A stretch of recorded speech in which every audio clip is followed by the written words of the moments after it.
구독, 좋아요. 환율 먼저 좀 다루려고 합니다. 제가 앞서 말씀드린 것처럼 1,480원이 오늘도 넘었고 월 평균 환율이 6개월째 상승 중입니다. 네. 이러다 보니까 내년 물가 전망까지도 2%대 상향할 것으로 보이고 여러 가지 경제적인 측면에서 이 부정적인 상황들이 전망되고 있거든요. 좀 어떻게 보십니까? 우선적으로 환율 예. 1,480원이 뭐 제가 볼 때는 기본값이 된 것 같고 뉴노멀. 내년도에 그렇죠. 예. 뉴노멀이 된 것 같고 1,500원을 내년 초에 넘냐? 예. 대부분의 전문가들이 넘을 거다. 예. 문제는 찍고 내려오느냐 아니면 예. 그거로 또 새로운 뉴노멀이 되느냐. 그래서 1,500원대를 유지하느냐 아니면 찍고 다시 내려오느냐의 문제인데 예. 지난주에 저희가 좀 황당한 좀 뉴스를 좀 접했죠. 예. 정책실장 이렇게 계속 김병기 원내대표가 정책실장이 어떻게 보면 국회에 나와서 막 황당하게 막 소리 지를 때 네. 그때 정책실장을 조금 제질시켰는데 그렇죠. 정책실장이 지금 제정신이 아닌 것 같습니다. 대기업 7개 대기업인가요? 불러가지고 뭐라고 얘기했습니까? 환율 관련 달러 빨리 시장에 팔아라. 수출해서 받은 달러 있지 않습니까? 그거 관련해서 뱉어내라 그렇게 얘기했습니다. 근데 그게 말이 안 되는 게 그렇게 강제적으로 할 그런 강제적으로 할 수 없고요. 네. 기업 입장에서는 미국이나 아니면 외국에 어떻게 보면 투자를 하기 위해서 달러가 필요하잖아요. 그리고 아니 우리가 땅 파가지고 사업하는 게 아니라 원자재를 수입하는 거잖아요. 가공무역을 하는 경우도 있기 때문에 수입하는 물품에 대해서 달러로 결제해야 되잖아요. 그래서 그거는 기업들이 알아서 할 얘기입니다. 그런데 기업들한테 우선적으로 너희가 쌓아놓고 있는 달러 팔아라. 환율 시장 안정화를 위해서 그렇게 얘기했고 또 하나는 금융감독원이 황당하게 증권사를 대상으로 해서 서학개미들이 너무 많이 투자하니까 광고하지 마라. 이걸 얘기했습니다. 저는 이게 지금 실제로 벌어지고 있다는 게 웃겨요. 웃기고 있죠. 진짜 제가 볼 때는 뭐냐면 1,480원, 1,500원 이렇게 돌파 가능성을 우리가 내다보는 이유는 뭐냐면 예. 우리나라의 달러 수요는 계속될 것이라고 사람들이 다 짐작하기 때문입니다. 이게 왜 그러냐? 우리는 달러를 계속 살 수밖에 없는 구조적인 어떤 그 틀에 갇히게 돼 있어요. 3,500억 달러 우리나라 정부가 미국에 투자한다고 했잖아요. 근데 그중에서 달러를 사서 현금으로 주는 게 2,000억 달러입니다. 예. 매해 200억씩, 예. 200억 달러씩 하고 그럼 정부가 달러를 만들어야 되는 그 요인이 있고 예. 또 하나는 기업이 또 1,500억 달러를 개별적으로 투자하잖아요. 예. 그럼 달러도 미국에 투자하려면 달러를 사야 됩니다. 그렇죠. 그리고 우리 국민 개개인도 주식을 투자할 수가 있는 겁니다. 그렇다면 우리가 예전에 초등학교 때 배웠던 그 경제 3 주체, 개인, 기업, 정부, 경제의 3 주체 모두 달러를 사야 됩니다. 예. 그러니까 지금 환율이 계속 오를 수밖에 없고요. 그렇다면 이게 상대값이잖아요. 달러는 사고자 하는 사람이 많은데 그렇다면 우리나라 돈은 너무 많다. 왜냐? 퍼주기를 하려고 올해만 하더라도 2025년도 우리나라 예산이 670조였는데 내년에 728조거든요.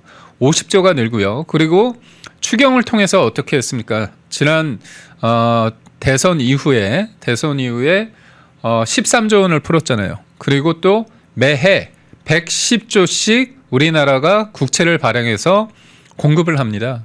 그럼 우리나라 돈 가치는 떨어지고 달러 가치는 높아지는 거잖아요. 예. 그리고 근본적인 게 뭐냐면 한 나라의 환율은 그 나라의 경제 펀드멘탈이라고 하고 신뢰도, 신인도라고 볼 수 있거든요. 그러면 외국에서 볼 때 우리나라 볼 때 환율이 그만큼 높다는 거는 뭐냐? 우리나라 돈 가치가 떨어지고 우리나라의 경제 펀더멘탈에 대해서 구조적으로 저성장 기조에 들어갔기 때문에 이거에 대해서 좀 낮게 보는 거거든요. 예. 그러니까 결국은 뭐냐?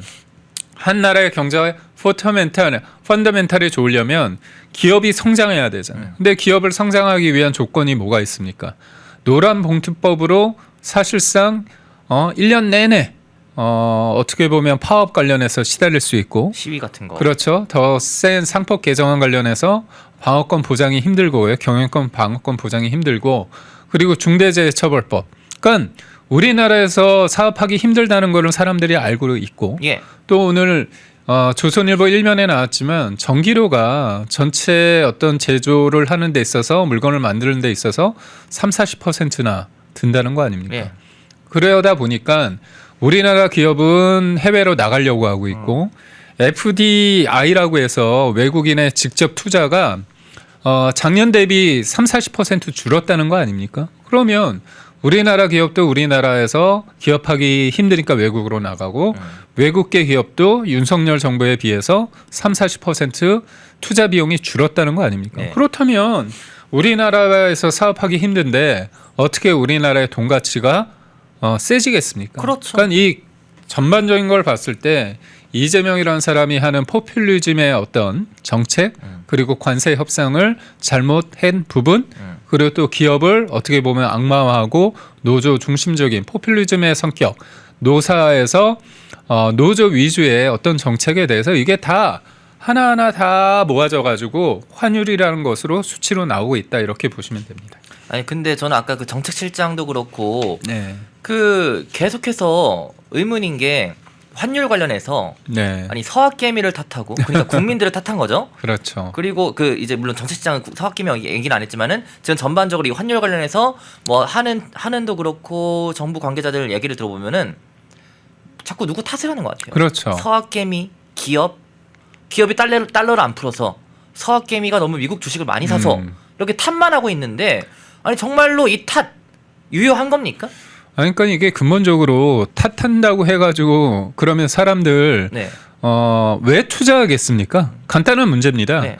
우리가 왜 미국 주식에 투자하겠습니까? 미국 기업은 규제에 대해서 좀 프리하잖아요. 예. 그래서 창의적이고 굉장히 진취적이고 그러니까 발목 잡는 노조가 사실상 큰 어떻게 걸림돌로 작용하지 않기 때문에 무한하게 발전할 수 있는 가능성이 있다는 거잖아요. 네. 우리나라 기업 어떻습니까?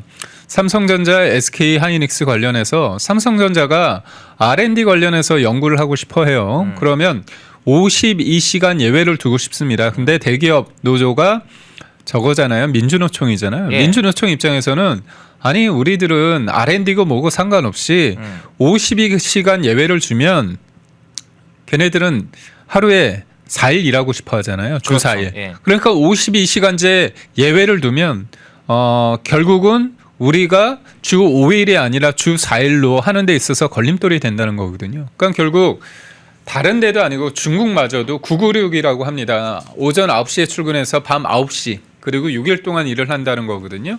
그리고 대만의 TSMC 같은 경우는 3교대로 돌립니다. 3교대. 근데 우리나라는 R&D 연구하는 분야마저도 아침 9시에 가면 저녁 6시에 나와야 돼요.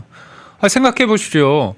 우리나라 민족이 대한민국 국민이 성실하다고 하지만 공부할 수 있는 여건, 연구할 수 있는 여건을 제도적으로 딱 시간을 정해놓은 상태에서 그 이상은 못하게 하잖아요. 그러니까 얼마나 대만과 미국과 일본과 중국은 좋겠습니까? 그렇죠. 우리나라 정부가 우리나라 기업들의 발목에 모래 주머니를 채워두고 뛰라는 거잖아요. 그러니까 왜 우리나라 국민들이 미국 주식에 투자하느냐? 그러면 우리나라 기업보다 미국 기업이 더 낫다는 거잖아요. 왜 그렇죠. 나을까요? 그렇다면 결국은 R&D 부분이나 아니면 발목 잡는 어떤 규제가 없으니까. 없기 때문에 그렇게 되는 거예요. 예. 그럼 기업이 할 거는 왜 너희가 서학개미가 왜 미국 주식에 투자하느냐 탓하지 말고 우리나라 기업이 진짜 빨리 뛸 수 있게 발에 찬 어떻게 보면 모래 주머니 없이 뛸 수 있게 해줘야 되잖아요. 그렇죠. 근데 그게 아닌 거죠. 그래서 이건희 회장이 예전에 우리가 프랑크푸르트 선언이라는 걸 알고 있습니다. 그 부분에 대해서 사람들이 그 하나만 알고 있어요. 마누라 빼곤 다 바꿔라. 그거 알고 있죠. 그렇죠. 예, 예. 근데 유명하죠. 그때 또 얘기를 뭘 말씀을 하셨냐면 걷고 싶으면 아니 뛰고 싶으면 뛰게 해라. 걷고 싶으면 걷게 해라. 놀고 싶으면 놀게 해라. 자유롭게 하라는 거군요. 하지만 예. 남의 발목은 잡지 말게 해라. 아. 그 얘기 누구한테 하는 거죠? 이재명한테 하는 거죠. 민주당한테 하는 거 아닙니까? 결국 그게 제가 알기로는 90년대인가요? 80년대 했던 얘기입니다. 네.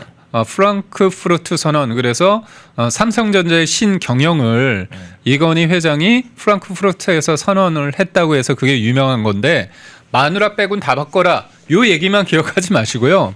제발 발목 잡지 마라. 그래서 지금의 규제 중심적으로 기업을 악마하고 기업이 뭐 있으면 그러니까 노조 중심으로 기업을 재단해 가지고 노란봉투법도 그렇고 중대재해처벌법도 그렇고 그다음에 일을 할 수 있는 반도체 특별법의 52시간 예외 이런 것도 안 해주면서 그렇죠. 좀 이렇게 하겠는데 어불성설입니다. 근데 또 의문인 게 그래도 나름 이재명 정부랑 이제 외환 당국이 네. 어떻게든 이걸 잡으려고 고환율 사태를 진정시키려고 하는데 네. 이게 고환율 방어 총력을 해도 또 이렇게 1480원 돌파하고 이러지 않습니까? 시장 불안감은 더욱 커지고 왜 안 잡힐까요? 이게 근본적인 왜 안 잡히냐면 뭘까요? 이재명 정부가 기본적으로 이재명이 어떤 사람입니까? 범죄 혐의가 어떤 거였죠? 너무 많죠. 그게 검사 사칭이 있죠. 네. 공직선거법 허위사실 공표죄 그 쉽게 말해서 거짓말했다는 거잖아요. 위증교사 재판을 받고 있지 않습니까? 재판 받아야 되는데 뭐 대통령이 됐다고 해서 재판을 중지시켰습니다. 이게 뭡니까? 기본적으로 이재명이라는 사람에 대한 신뢰가 가능합니까?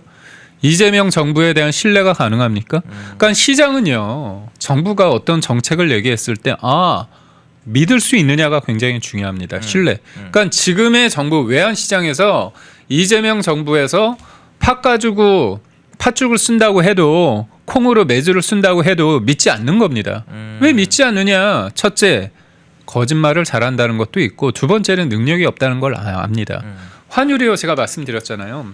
환율 시장이 안정화되려면 우리나라 사람들 정부나 기업이나 개인이 달러를 살 그 수요가 줄어들어야 되잖아요. 그렇죠. 줄어들지 않잖아요. 그러니까 너무나 뻔하게 보이는 겁니다. 그리고 또 하나 잘못한 게 뭐냐면 국민연금에 대해서 한국은행과 외환스와프를 통해서 달러를 조달한다고 했습니다. 예. 아니 아르헨티나 같은 경우 네. 아르헨티나 대통령이 트럼프한테 통화 스와프 하자는 얘기도 안 했어요. 안 했는데 해줬잖아요. 그렇죠. 근데 우리는 해달라 안 해줬어요. 안 해줬어요. 그래서 국민연금에 있는 달러를 가져와서 어떻게 보면 이거를 메꾸는 겁니다. 그런데 이거 잘못되면 어떻게 되는 겁니까? 우리의 노후 자금. 연금만 날아가고 그쵸. 환율은 못 잡고. 그렇죠. 그런데 궁색하게 이런 식으로 한다는 게 외환시장이 볼 땐 뭔가 체력적으로 힘들구나, 부침이 있구나 그런 생각을 드는 겁니다. 대한민국은 국가가 지금 그렇죠. 힘들구나. 그렇기 때문에 결국은 환율 시장이 안정화되기 어렵고 또 하나는 제가 쭉 얘기한 거 3,500억 달러에서 1,500억 달러 있죠. 그다음에 1,000억 달러가 LNG고요. 그리고 주한미군에 300억 달러 있고요. 330억 달러 있고요. 항공기 사는데 300억 달러 그리고 미국 무기 사는데 250억 달러 하면 다 합하면 7천억 달러가 좀 안 됩니다. 왜 이렇게 많죠? 일본은 5,500억 달러, 예. EU는 6천억 달러인데 EU는 우리나라의 경제 규모가 10배. 일본은 우리나라의 3배입니다. 그러면 절대적인 수치도 우리가 많이 주잖아요. 그렇죠. 투자하잖아요. 예. 그런데 일본은 경제 규모가 우리보다 3배인데도 우리보다 낮고 EU는 심지어 EU는 어디에 있습니까? 독일 있죠. 프랑스 있죠. 이탈리아 있고. 많은 국가들이 있죠. 그러니까 그거는 소위 말해서 엠빵하는 겁니다. 맞아요. 엠빵입니다. 그리고 예. EU는요. 기업이 투자하는 겁니다. 기업이 투자는. 그래서 EU는 기축통화고 일본도 엔화가 기축통화잖아요. 네. 그래서 우리가 가장 안 좋은 게 절대 금액도 많이 투자하고 그러니까 체급에 비해서 체력에 비해서 너무 많은 투자를 한다. 그러면 외환시장에서 대한민국은 끊임없이 달러를 살 수밖에 없구나. 그게 네. 뻔히 보이잖아요. 그렇죠. 그렇기 때문에 이게 쉽게 내려오기 힘든데 그렇다면 전공법을 해야 되거든요. 제가 말씀드렸듯이 환율이라는 거는 그 나라의 경제 체력입니다. 경제 펀더멘탈이기 때문에 그렇다면 우리 기업이 우리가 어떻게 지금의 저성장을 극복할 것인가 저출산 고령화 사회에서 어떻게 할 것인가 그거는 어려운 게 아닙니다. 원칙대로 규제를 하는 겁니다. 근데 규제를 하는 게 아니라 결국은 모래주머니를 하나 더 만들고 네. 그래서 하나 더 채우고 그리고 기업들 못 살게 굴고 그러면서 돈은 퍼주고 있고 그러니까 이게 말이 안 된다는 겁니다.